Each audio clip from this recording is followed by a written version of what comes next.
Teenage life is notoriously complex and chaotic, but beneath the surface of academic pressure and social dynamics, a quieter crisis takes hold. By age 20, 13% will experience an eating disorder. This line chart tracks adolescent eating disorder diagnoses. Notice the sharp upward spike after 2020.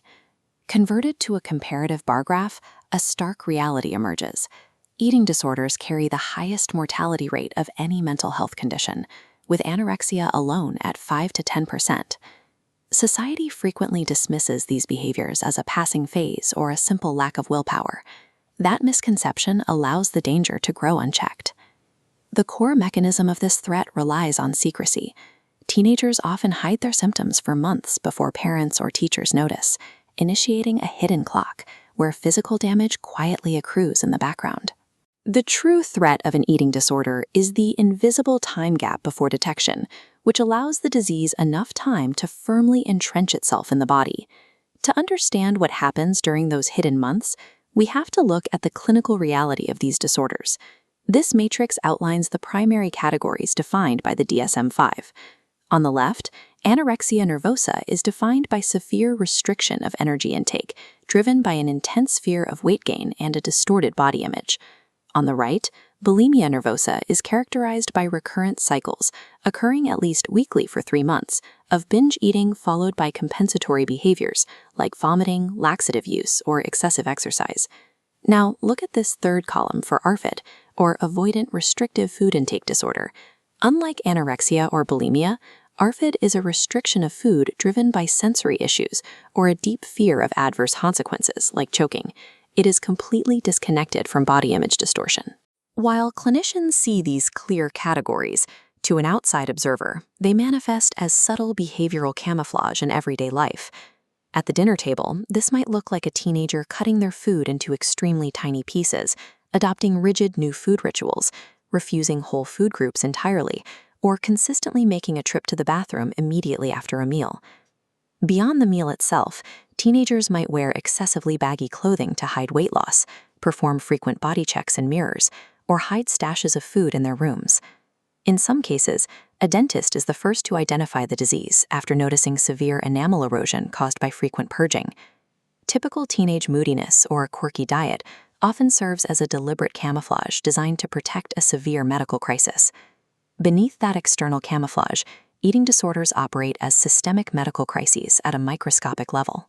Looking at this medical schematic, you can see the immediate physiological stress caused by starvation and purging. Depriving the body of energy and essential fluids creates dangerous electrolyte imbalances and places an immense, immediate strain on the cardiac system. As the highlights spread to the skeletal and endocrine systems, the long-term damage becomes visible. The body begins to cannibalize itself, leading to severe bone density loss and widespread hormonal disruption. This internal breakdown is exactly why the hidden clock is so dangerous.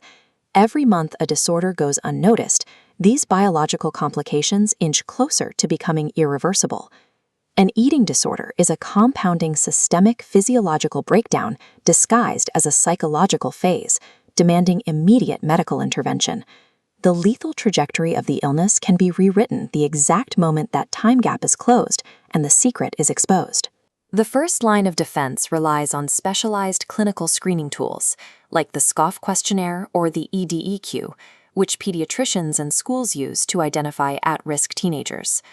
Once identified, the response cannot be as simple as telling a teenager to just eat. Overriding a deeply entrenched illness requires highly specialized clinical protocols. This network diagram illustrates family-based treatment, or FBT. Watch the locus of control shift from the isolated patient to a unified support structure of family and clinicians.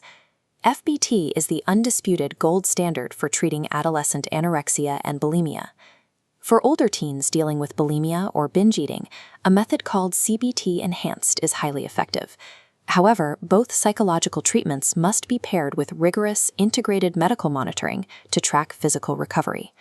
Recovery relies on replacing secrecy and individual willpower with strict, evidence-based clinical and family-driven protocols. If you suspect an eating disorder in your student or child, do not wait. contact a pediatrician and a licensed therapist immediately. This flowchart maps out how organizations like MentalSpace School act as a model for removing logistical barriers to that vital care. By providing Georgia schools with same-day teletherapy, they connect students with dedicated, culturally competent therapists at zero cost for Medicaid patients.